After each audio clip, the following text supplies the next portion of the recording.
Now, the main thing that I sort of wanted to do at this moment in the service today is to update you on Revitalise 250, our building project.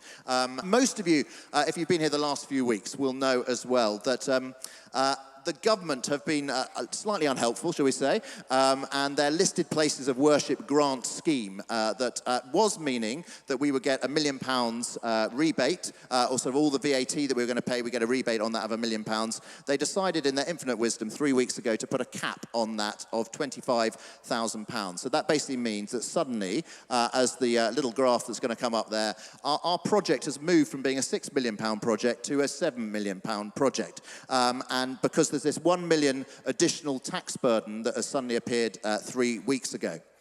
And that is obviously a little bit of a challenge. We've got the £1 million tax burden, the sort of dark red bit. That is alongside the £600,000 deficit we already had, which was just the sort of bit that we still needed to raise and to make up. And also we've got £1 million in loans agreed from various congregation members. So as a result of the government change, increasing our amount of our project by £1 million, very unhelpfully, what we've said is we need to make a decision by Easter whether we keep going with the whole project this year in sort of all in one go, which is the original plan, or whether that means, as a result of us suddenly needing £1 million more, that we're going to need to phase the project in two parts, which in essence would mean, yes, we'll do everything here, which sort of means extending the walls out that way and that way at this end to make extra rooms for all the different groups that we have, but that we wouldn't be able to do this year everything that happens in the main space here. So that would include a new floor, underfloor heating, repainting everything, loos at the back there, a new AV system, new screens so people could see upstairs better, etc., etc. And that would have to happen after we've done future fundraising in the next couple of years, I guess. Now, obviously, we want to do everything possible to avoid that happening. We desperately want to do it all in one go, as planned, and not have to phase things, basically because the whole project is going to better enable us to fulfill the vision that we believe God has given us as a church here at HTC, to reach out to South London with the love of Jesus, to serve those who are most marginalised and most in need in this area, to disciple the growing congregation here, and really to fulfill the vision that Wilberforce and the Clapham sect set all those years ago of wanting to see people have a real faith in Jesus that makes a difference in all of life. But what we sort of reckoned as we sort of met as the Church Council, the PCC, that we need to be totally confident by Easter that we're going to have all the money in place so that we could pay all the bills to the contractors as they come up during the year. And suddenly, obviously, that's £1 million more than we were planning. So basically, what we have reckoned on is that we need to be able to do the project all in one. We need to have an extra £1 million, it's £1 million more that we need to have. We need to have an extra £1 million more in the bank by Easter because of the government changes. And obviously Easter is only, I don't know what it is, 10 weeks away.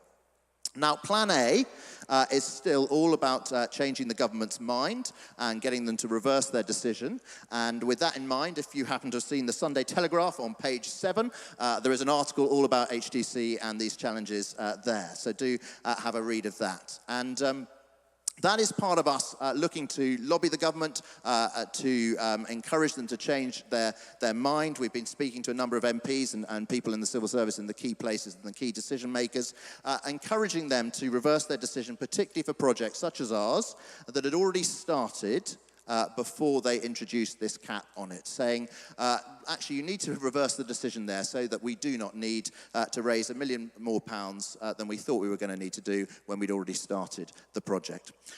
Now, even if the government, and we're praying that they do, even if they do change their mind and they say, actually, we can have that £1 million rebate back, the money that we need to raise between now and Easter is not wasted, it's not unnecessary in any way, because if we just have a look at that bar chart again, if they were to remove the dark red bit and say we don't need to pay the additional tax burden, if we raise that £1 million between now and Easter, that will go to paying the money needed, the bit in light red, the 0.6 million, and would go as well to reducing the amount of loans that we need, which of course would be super helpful as well. So none of it is going to be wasted, even if the government do reverse their decision. But that's what we're saying. We're saying if the government keeps with what it is, that suddenly there's this extra £1 million tax burden that we need to pay, we need to be able to do this all in one go an extra £1 million than we currently have in the bank by Easter. And so what I'd love to do now is to hand over to two members of the PCC, our church council, just to talk you through our thinking of how to respond in terms of needing £1 million more in giving by Easter. So would you give a round of applause to Chloe and James as they come up? Thank you so much. So firstly to say, we know that HTC is already a really generous place. The giving that we see every year for all of you who eagerly await the ACM every year. But already to Revitalise 250, as you've seen on that bar chart, for the amount of time that everybody gives, serving on a Sunday, serving outside of a Sunday. So what we're talking about now is a sort of continued generosity here at HTC in a time of specific need at the moment. Loads of you, as I say, have already been really generous, giving to Revitalise 250 up to now. So thank you so much to everyone who has already given. But it is also true that a lot of us haven't yet given to R250. The whole church family is about 100 people. And if you look at the numbers, actually less than half of our congregation have given to R250 before. And if we look back just to the last 12 months, that number falls to actually about a quarter of the congregation. That will be for all sorts of good reasons. For example, lots of new people, which are very excitingly kind of coming to be part of our church family. But what we would love to have is more of us being a part of this story and being a part of this story now. We'd love you to consider giving today, especially as we come to this real crunch moment in the kind of dates and times that we're looking at. As a PCC, we think if that everyone in this church family gives sacrificially, thinks about what they're able to give, that actually even with a massive variation of circumstances across the church, that we actually do think that we can make this a reality, God willing. So I'm going to talk a little bit practically now about how we can reach a figure of £1 million, which is a very big number. A slide will come up that shows a sort of idea about how it might break down. This pyramid would take us to £1 million. So we are thinking about it as roughly 600 units of giving, and mostly that accounts for kind of people in couples who might be giving as a couple. But if there's sort of 600 units of givers in this church, this is how it might look. Some of us will be thinking, if I really, really make some sacrifices, if I try really hard, I might be able to give 50 or £100. That is so valuable. And you'll see kind of some of those numbers down the bottom of the pyramid. Some people might be able to give £50,000 or £100,000. That is the very top level of the pyramid. We're not expecting the whole congregation to be there, although please, if you are able. Lots of us, probably the majority of us, will be somewhere there in the middle. When we think prayerfully about what we're able to give, that we might land somewhere in the middle of that pyramid. But really what I want to encourage us this evening is to contribute what we can, wherever you sit in that pyramid. And crucially, the money is needed now. We just ask that all of you can think and pray about what you're able to give. If you're anything like me, you might be thinking and praying carefully and then thinking, oh yeah, I'll do it next week. I'll do it the week after.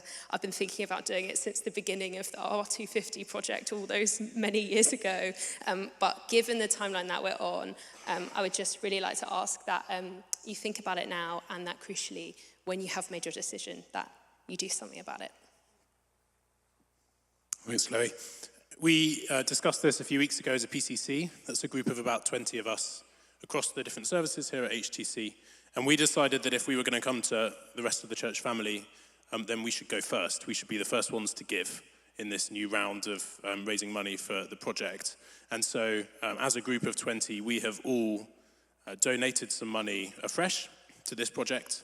I've been coordinating it. I'm the treasurer on the PCC.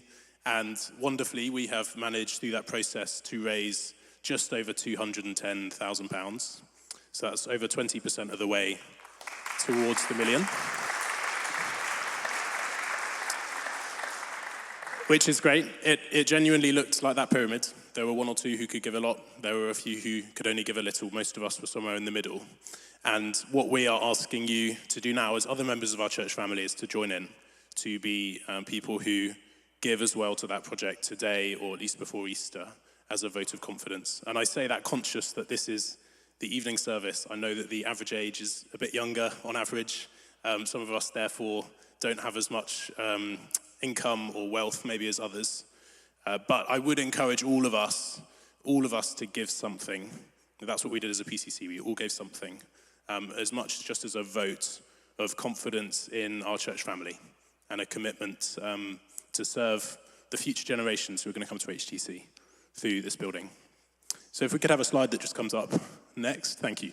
Here are the details on what you could do. There's a lot to digest, so I'm just going to ask you to do two things right now.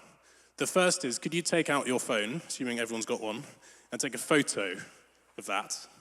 If you want to pay right now, you can pay right now, but I suspect most people won't, which is fair enough. And the second thing I'd like you to do once you've taken that photo is put a reminder into your phone or into your calendar for a week in the future, 2 weeks in the future, whenever you think you might be ready to make this decision, so that you can have some time to think, pray, process, work out how you might be able to help.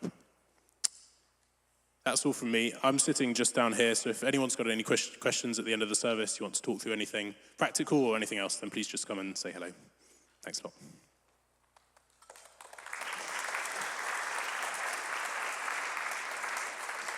Yeah, a huge thanks to Chloe and to James and other members of the PCC. Just let's have that slide up just for a bit longer, if that's all right. If you haven't yet taken a photo of that, you'll see there as well, it says all the details there. But if you want to ask any questions at all, do email RGC, Revitalise Giving Committee at holytrinityclapham.org, RGC at holytrinityclapham.org, if you've got any questions at all about it. But thank you so much in advance for all that you're able to do in terms of praying and then acting in terms of giving.